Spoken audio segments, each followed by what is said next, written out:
Practice of meditation. When aspiration is united to concentration, the result is meditation. When a man intensely desires to reach and realize a higher, purer, and more radiant life than the merely worldly and pleasure-loving life, he engages in aspiration, and when he earnestly concentrates his thoughts upon the finding of that life, he practices meditation. Without intense aspiration, there can be no meditation. Lethargy and indifference are fatal to its practice. The more intense the nature of a man, the more readily will he find meditation, and the more successfully will he practice it. A fiery nature will most rapidly scale the heights of truth in meditation, when its aspirations have become sufficiently awakened. Concentration is necessary to worldly success. Meditation is necessary to spiritual success. Worldly skill and knowledge are acquired by concentration. Spiritual skill and knowledge are acquired by meditation. By concentration, a man can scale the highest heights of genius, but he cannot scale the heavenly heights of truth. To accomplish this, he must meditate. By concentration, a man may acquire the wonderful comprehension and vast power of a Caesar. By meditation, he may reach the divine wisdom and perfect peace of a Buddha. The perfection of concentration is power. The perfection of meditation is wisdom. By concentration, men acquire skill in the doing of things of life, in science, art, trade, etc. But by meditation, they acquire skill in life itself, in right living, enlightenment, wisdom, etc. Saints, sages, saviors, wise men, and divine teachers are the finished products of holy meditation. The 4 stages in concentration are brought into play in meditation, the difference between the 2 powers being one of direction and not of nature. Meditation is therefore spiritual concentration, the bringing of the mind to a focus in its search for the divine knowledge, the divine life, the intense dwelling in thought on truth. Thus a man aspires to know and realize, above all things else, the truth. He then gives attention to conduct, to life, to self-purification. Giving attention to these things, he passes into serious contemplation of the facts, problems, and mystery of life. Thus contemplating, he comes to love truth so fully and intensely as to become wholly absorbed in it. The mind is drawn away from its wanderings in a multitude of desires, and solving one by one the problems of life, realizes that profound union with truth which is the state of abstraction, and thus absorbed in truth, there is that balance and poise of character, that divine action and repose, which is the abiding calm and peace of an emancipated and enlightened mind. Meditation is more difficult to practice than concentration, because it involves a much more severe self-discipline than that which obtains in concentration. A man can practice concentration without purifying his heart and life, whereas the process of purification is inseparable from meditation. The object of meditation is divine enlightenment, the attainment of truth, and is therefore interwoven with practical purity and righteousness. Thus, while, at first, the time spent in actual meditation is short, perhaps only half an hour in the early morning, the knowledge gained in that half hour of vivid aspiration and concentrated thought is embodied in practice during the whole day. In meditation, therefore, the entire life of a man is involved, and as he advances in its practice, he becomes more and more fitted to perform the duties of life in the circumstances in which he may be placed, for he becomes stronger, holier, calmer, and wiser. The principle of meditation is twofold, namely, 1. Purification of the heart by repetitive thoughts on pure things. 2. attainment of divine knowledge by embodying such purity in practical life. Man is a thought being, and his life and character are determined by the thoughts in which he habitually dwells. By practice, association, and habit, thoughts tend to repeat themselves with greater and greater ease and frequency, and so fix the character in a given direction by producing that automatic action which is called habit. By daily dwelling upon pure thoughts, the man of meditation forms the habit of pure and enlightened thinking, which leads to pure and enlightened actions and well-performed duties.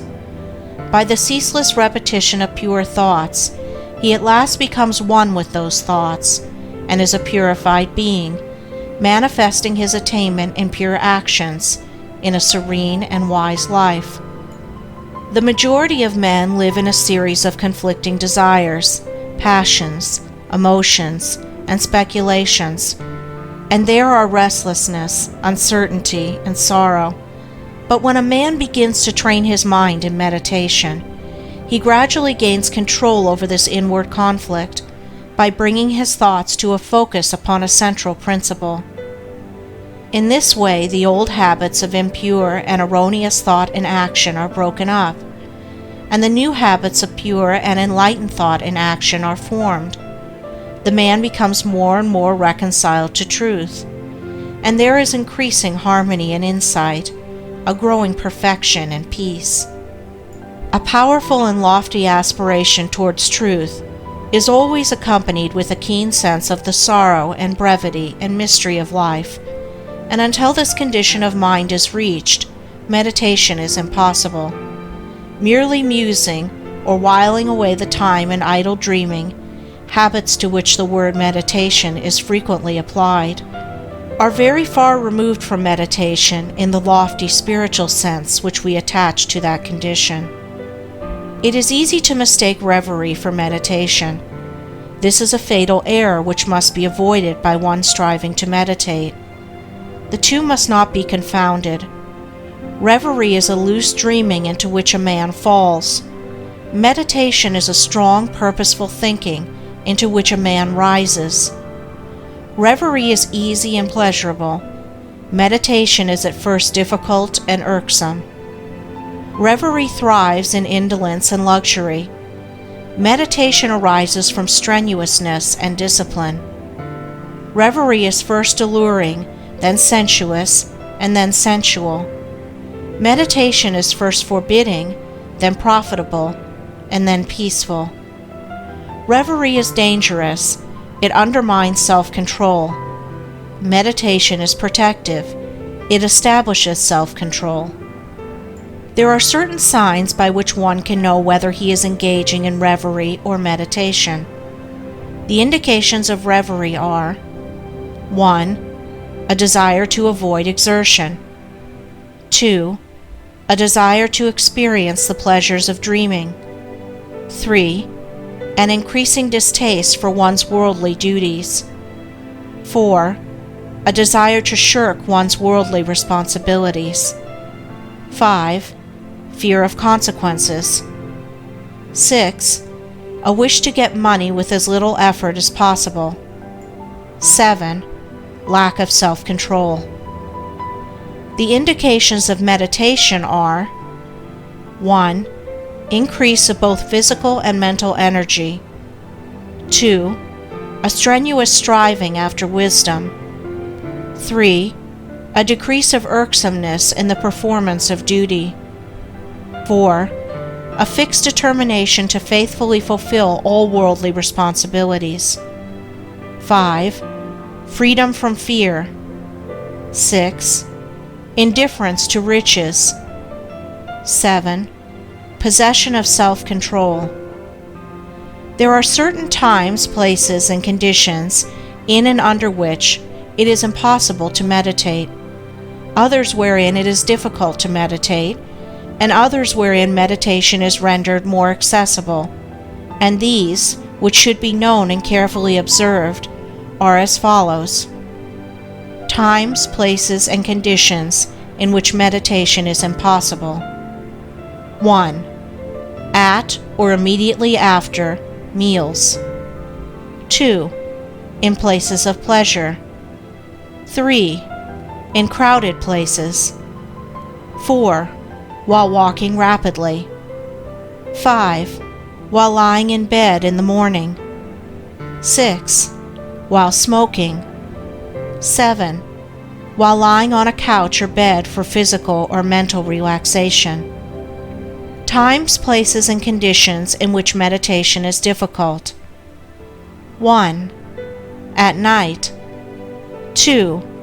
In a luxuriously furnished room. 3.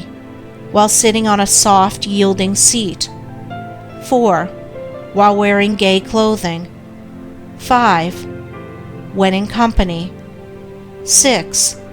When the body is weary. 7. If the body is given too much food. Times, places, and conditions in which it is best to meditate. 1.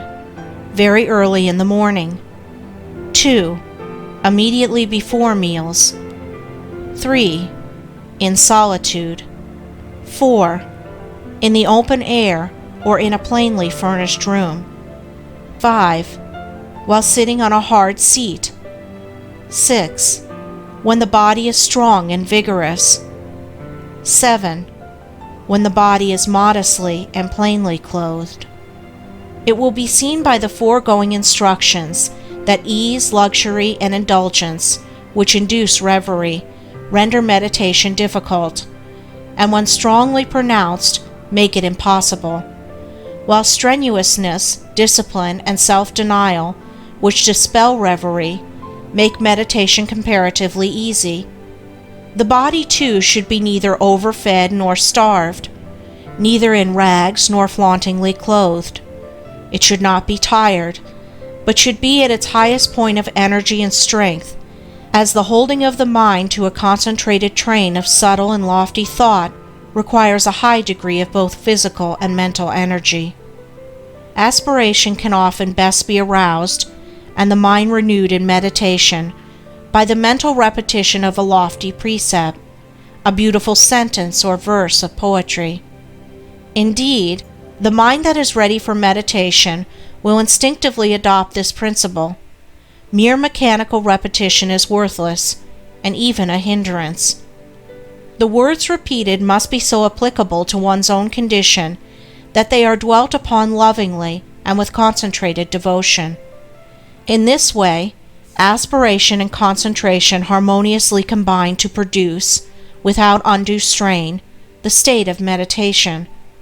All the conditions above stated are of the utmost importance in the early stages of meditation, and should be carefully noted and duly observed by all who are striving to acquire the practice, and those who faithfully follow the instructions, and who strive and persevere, will not fail to gather in due season, the harvest of purity, wisdom, bliss, and peace, and will surely eat of the sweet fruits of holy meditation.